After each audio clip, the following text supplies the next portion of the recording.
Alors bonjour à tous, à vous qui vous connectez de partout à travers le monde.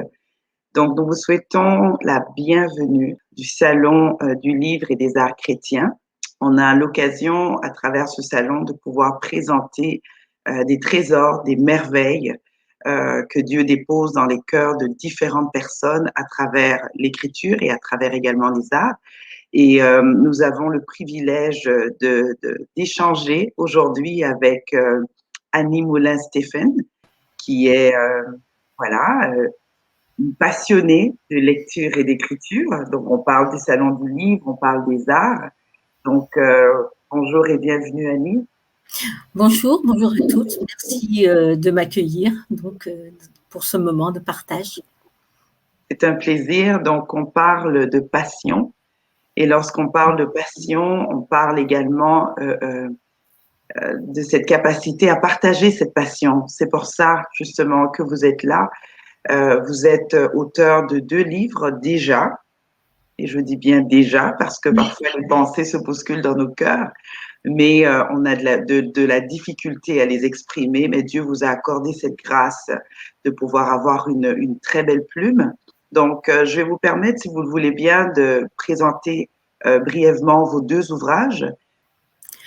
Voilà, écoutez, le premier ouvrage a commencé à être écrit en 2015. Et donc, j'ai voulu faire un roman pour présenter ce que j'avais vécu. Parce qu'en 2012, j'ai vécu une séparation avec mon mari. Donc, on était mariés depuis 32 ans. Et ça a été un épisode assez difficile, douloureux, un véritable tsunami pour moi. C'était à la fois un choix et en même temps une espèce d'aventure, presque un cauchemar éveillé. Mais en tout cas, une chose est sûre, c'est que cette année 2012 a complètement bouleversé ma vie, a complètement bouleversé la vie de mon mari, et Dieu a permis vraiment une réconciliation à la fin de 2012. Donc en fait, ça a été très loin parce que j'avais demandé le divorce et c'est un divorce qui a avorté. Alors pour une fois, c'était bien. Et donc j'ai fait cet ouvrage. J'ai voulu écrire pour les personnes qui sont en souffrance, pour les personnes qui se posent des questions dans leur couple, qui ont fonctionné depuis longtemps et qui n'ont pas trouvé quelque part une espèce de, je sais pas, qui n'ont pas trouvé leur place dans le couple quelque part. Et ça paraît bizarre parce qu'en fait, moi avec Denis, on a toujours suivi le Seigneur depuis qu'on se connaissait. Et en fait, il arrive un moment où on s'est retrouvé dans une impasse, complètement le nez collé à un grand mur, et il fallait passer cet obstacle. Et comme toujours, on le fait avec nos propres moyens, on le fait aussi en consultant le Seigneur, mais les choses s'entrechoquent, les choses se mélangent parce que nous sommes des humains, nous sommes fragiles. Et donc, j'ai voulu montrer cette fragilité au travers du personnage d'Alice dans Un amour extravagant, au travers de Didier aussi. J'ai pas tout dit parce que le public, c'est surtout des gens qui cherchent, des femmes qui cherchent le Seigneur. Ça peut aussi s'adresser à des chrétiennes qui vivent brusquement comme une sorte d'explosion et qui ne comprennent rien.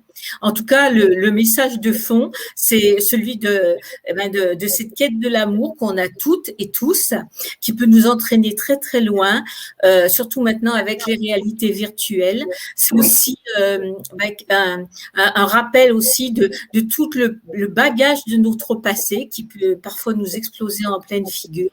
Et au travers de ça, c'est un message d'espoir puisque j'ai vraiment voulu insister sur cette possibilité que que Jésus-Christ a le pouvoir de nous parler petit à petit, de rentrer dans notre vie, comme il est rentré dans ma vie au moment de cette crise, et de nous relâcher le pardon, de nous relâcher le pardon pour l'autre, de nous relâcher le pardon aussi pour nous-mêmes, ce qui est aussi important. Donc c'est le message global de ce roman, qui a pour cadre le sud de la France. Ok, c'est magnifique. Donc, le deuxième, je pense, c'est Bataille au cœur des restants, qui est votre deuxième roman. Donc, c'est la suite. Donc, j'ai repris les personnages de Didier et Alice, et dans les derniers chapitres d'Un amour extravagant, ils sont confrontés à un défi, enfin, surtout Didier, c'est de restaurer une bergerie qui sera dans le village de Bergemont, qui est un village du Haut-Var en France, qui est magnifique. Ça va être comme une sorte d'havre pour les cœurs blessés. Donc, ils ont vraiment à cœur de faire un centre à la fois artistique, mais aussi spirituel de rencontre. Et en même temps, il va y avoir le méchant qui va arriver et qui, lui, veut racheter le château qui vient d'être dépossédé de ses propriétaires. Et il va y avoir comme un combat qui va s'engager. Et au travers de ce combat, Didier et Alice vont évoluer parce que je parle énormément de l'amitié, du support de l'amitié dans ce roman. Parce qu'ils vont avoir des difficultés qui vont aller croissantes. Et je parle aussi au travers de la quête de ce couple, de cet homme qui veulent prendre leur place dans ce village. Je parle de choses qui sont vraiment fortes actuellement. Je parle de l'ambition, je parle de la foi intellectuelle, vous voyez, qui n'a pas de racines. Je parle du danger de l'occultisme aussi. Donc de choses qui sont vraiment actuelles aujourd'hui. Et je crois qu'il y a vraiment une œuvre de grâce qui se fait dans les cœurs. Il y a aussi un aspect que je développe, c'est chez ce personnage d'Alice avec sa mère, puisque sa mère est quelque part en fin de vie et elle est atteinte d'une maladie dégénérative. Et je parle de cette souffrance des aidants, de cette souffrance des grands enfants qui ont du mal à communiquer et qui parfois ont laissé traîner des choses dans le passé. Et Alice va essayer, avec la grâce de Dieu, de renouer avec sa mère. Donc c'est aussi un entrecroisement entre la vie d'Alice et Didier et leurs amis, et puis ce couple qui est arrivé comme ça par hasard. Mais il n'y a pas de hasard dans la vie, vous verrez. Si vous lisez le livre. Alors, ce matin, je suis vraiment, je dirais, très touchée également de savoir que vous avez, vous aussi, vécu la COVID. Oui. Donc, que vous êtes une miraculée. Oui. Je vois par la passion et l'écriture, les sujets qui vous touchent, que vous êtes dans le vrai. Oui. Et cette volonté aussi de partager votre foi à travers cette écriture. Et on aimerait vous entendre nous partager le miracle que vous avez vécu à travers cette période difficile pour le monde, cette période difficile pour les familles, pour les couples, pour les enfants, pour les adultes. Je dirais que personne n'a été épargné. Notre vie a été recadrée, redéfinie à travers cette pandémie. Donc, si vous pouvez nous partager en quelques mots ce que Dieu a fait pour vous à travers cette période de maladie. Mais cette parole de maladie, en fait, elle remonte à plus de 3 ans. Elle remonte au décès de ma mère en 2017 et j'avais énormément de problèmes neuropathiques. Donc, j'en parle parce qu'en fait, cette atteinte Covid qui a été en fait la deuxième, parce que j'ai eu un premier Covid au mois d'octobre l'année dernière, c'est un peu la conclusion. Je pense qu'il y avait quelque part un combat dans ma vie pour me faire taire, pour m'empêcher d'aller plus loin. Et d'ailleurs, le livre Bataille dans les restants, que l'année dernière, c'est écrit vraiment, c'est terminé dans la douleur et dans les larmes parce qu'il fallait absolument que je termine. Mais je veux dire que je n'ai pas été plus qu'étonnée de cette arrivée de cette deuxième vague de Covid, de ce variant anglais qui m'a touchée. Et c'est vrai que quand je suis rentrée à l'hôpital, en fait, c'est l'infirmière qui s'occupait de mon mari parce qu'il l'avait attrapé aussi, qui n'a pas dit son mot et qui m'a pas demandé mon avis, qui m'a dit je vous appelle, je vous emmène aux urgences, ça va pas. Parce qu'en fait, je me rendais même pas compte, ayant déjà subi un autre Covid 6 mois avant. J'étais très très affaiblie, j'avais plus de souffle, j'étais très fatiguée et je me rendais même pas compte de l'état j'étais. Et ça m'a fait réfléchir en fait sur souvent nos situations, qu'elles soient physiques, émotionnelles ou spirituelles, où Mhm. finalement on est comme ça installé dans une espèce de faiblesse immense et on se rend même plus compte que c'est pas normal. Et Ok. donc, je suis partie aux urgences. Et ensuite, pendant 2 jours, je suis à peu près 2 jours, je suis restée dans le service général du Covid. Et là, le soir du troisième jour, on m'a transférée en réanimation. Et quand Ok. j'ai entendu réanimation, en fait, j'avais déjà demandé la prière, mais Dieu avait préparé mon cœur parce que pendant le temps où j'étais pas en réanimation, la veille, il m'avait dit prépare-toi et mets ton cœur en règle, mets ton cœur devant moi. Et Ok. donc, moi j'étais très fatiguée, j'avais une grosse fièvre, mais il y avait une image qui m'a donné Mhm. ça va faire rigoler certains, mais en fait, c'est comme ça. Je veux dire, quand on est dans ces situations de faiblesse, Dieu, il se met à notre niveau. Et moi, je fonctionne beaucoup par image aussi. Et il m'a mis 3 poubelles devant moi. Une poubelle grise, une poubelle orange et une poubelle rouge. Et il m'a dit, maintenant, tu vas te placer devant moi et moi, par mon esprit, je vais te montrer toutes les situations où tu as été irrité, toutes Mhm. les situations, enfin, peut-être pas toutes, hein, où tu as retenu quelque chose, pas très grave, mais contre quelqu'un, quoi. Oui. Et toutes les situations qui ne sont pas réglées. Et donc, la poubelle rouge, c'était les situations qui n'étaient pas réglées. Donc, j'ai commencé par les irritations, les choses comme ça. Et en fait, petit à petit, je suis arrivée aux 2 points qui étaient un peu durs dans ma vie parce que, au travers de toute cette neuropathie qui traînait, Mhm. j'ai quand même vécu des abandons, des gens qui n'ont pas compris, qui m'ont fait quand même, sans le vouloir, qui m'ont fait quand même mal, quoi. Et en fait, je leur en voulais quand même, d'autant plus que ça a duré 3 ans, il n'y avait pas de soulagement aux douleurs physiques. Mhm. Et j'ai commencé vraiment à me demander où c'est que ça allait aller.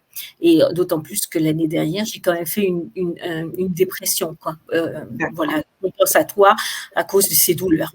Donc, Excusez-moi, quand vous étiez arrivée à l'hôpital malade, oui, est-ce que vous oui. êtes restée toujours consciente?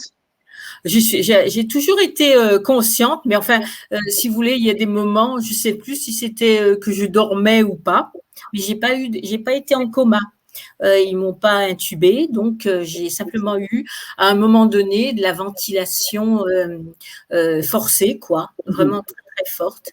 Ce qui fait qu'à ce moment-là, on perd aussi la notion du temps parce qu'on ne mange pas à des heures régulières. Enfin, on me donnait très peu à manger, mais ils voulaient quand même me donner à manger.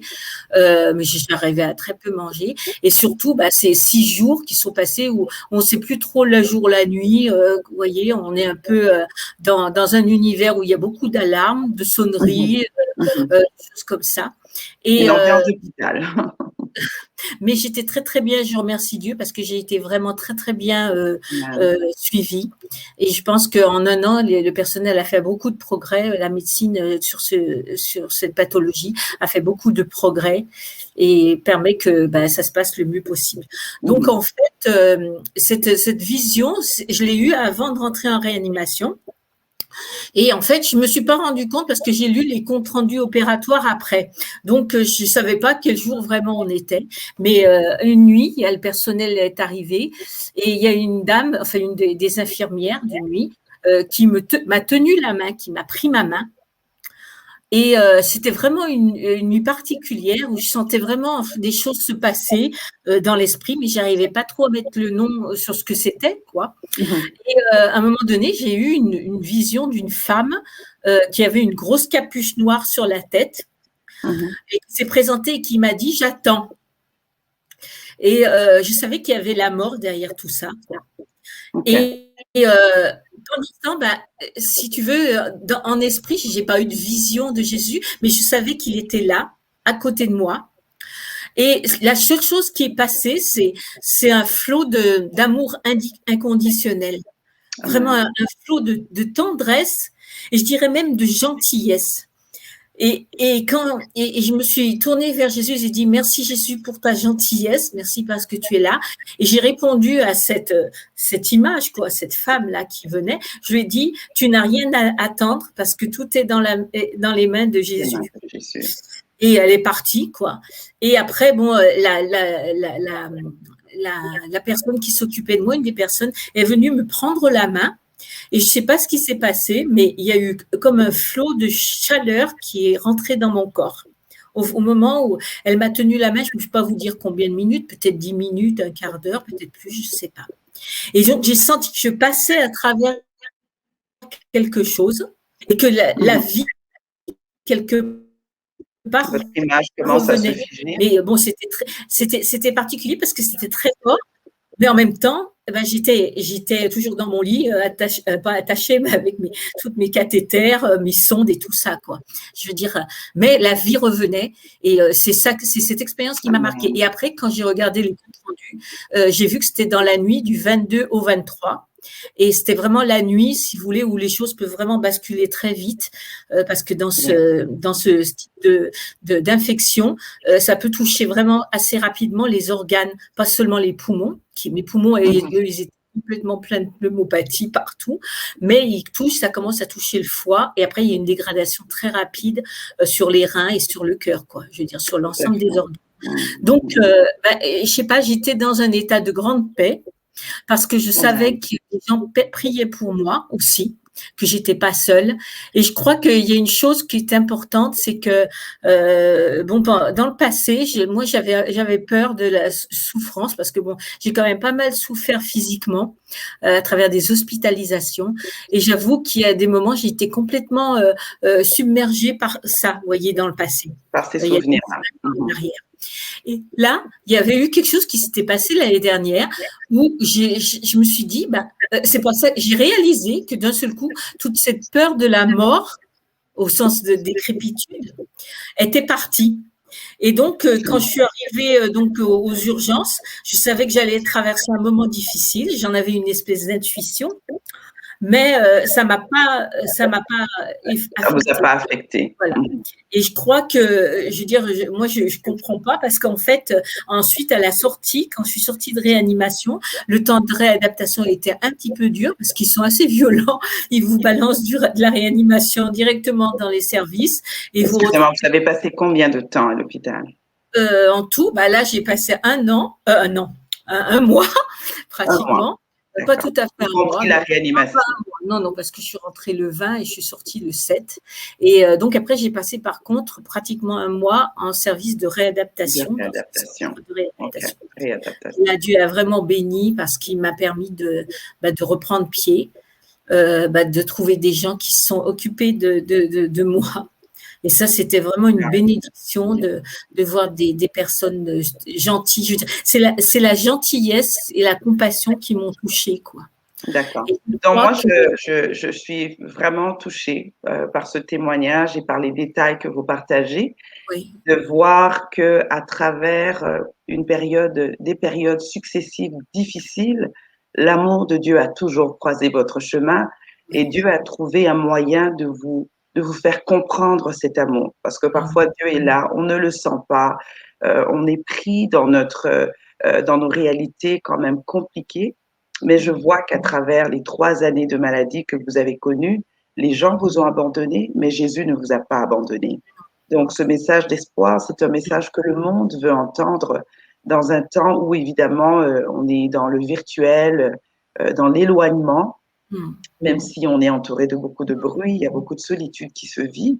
Et je vois également le miracle de la guérison, de ce Jésus qui vient dans votre chambre et qui éloigne la mort, qui ramène la vie en vous et qui met autour de vous, évidemment, des hommes, des femmes, un service qui s'occupe bien de vous. Il y a des gens qui vivent des films d'horreur à l'hôpital. Oui, donc, je rends grâce à Dieu pour ce miracle. C'est un miracle que Dieu puisse disposer les cœurs des gens en notre faveur lorsqu'on est faible, lorsqu'on en a vraiment besoin. Et je crois que c'est aussi ce genre de témoignage que le monde a besoin d'entendre. Un message d'espoir, un message d'encouragement d'un Dieu qui est présent avec nous tout le temps. Et je bénis le Seigneur pour ce témoignage que vous avez accepté de partager avec nous. Donc, c'est sûr qu'on n'a pas énormément de temps, mais l'essentiel que vous nous donnez, je pense que va réchauffer, encourager le cœur de plusieurs. Donc, merci de cette ouverture. Et je crois que vous êtes toujours marié d'ailleurs avec Monsieur Oui, Delis, oui, votre mari, depuis 30 ans oui. maintenant. Vous avez 3 Plus, enfants. on Plus a de fêté 30 ans. 40 ans en septembre, là. Voilà, Voilà. donc, en septembre dernier. Et donc, c'est une reconstruction qui voilà qui a pas toujours été évidente mais qui a été constructive pour nous deux. Je voudrais laisser juste un petit message par rapport donc aux chrétiens, à l'Église en général, c'est de vraiment que chacun comprenne l'importance de la compassion, de Amen. l'écoute quand les gens sont dans une souffrance physique chronique, qui ne se voit pas forcément à l'œil nu comme ça. Et je pense qu'il y a vraiment un travail du Saint-Esprit dans nos cœurs pour nous amener à cette compassion. Parce que cette compassion, elle va de pair avec une prière efficace, quoi. Vous voyez, je crois vraiment que la prière efficace du juste a sa source dans la compassion. Et je dirais même ce que d'autres pensent comme niais ou naïf, mais la gentillesse, la gentillesse. Et moi, c'est dans ce sens-là que je veux aller, parce que je suis assez punchy, quoi. Et donc, j'ai des idées aussi assez arrêtées parfois. Mais je vais aller dans ce sens-là, dans les années qui me restent à vivre, pour aller vers plus de bienveillance, plus de compassion. Voilà. D'accord. Mais merci beaucoup, Merci beaucoup. ma sœur Annie, de partager ce témoignage. Donc, on garde vos derniers mots qui sont la compassion, donc une intercession efficace qui a son origine ou ses racines dans une compassion, une gentillesse envers ceux qui souffrent, que cette souffrance soit apparente ou pas. Donc, merci encore pour ce message d'espoir et d'encouragement. Que le Seigneur vous bénisse, que le Seigneur bénisse tous nos auditeurs et que je vous souhaite plutôt de revisiter un petit peu tout le matériel qui est à notre disposition. Merci. Je le ferai avec plaisir. D'accord, merci beaucoup. Que Dieu vous bénisse. Au revoir. Au revoir.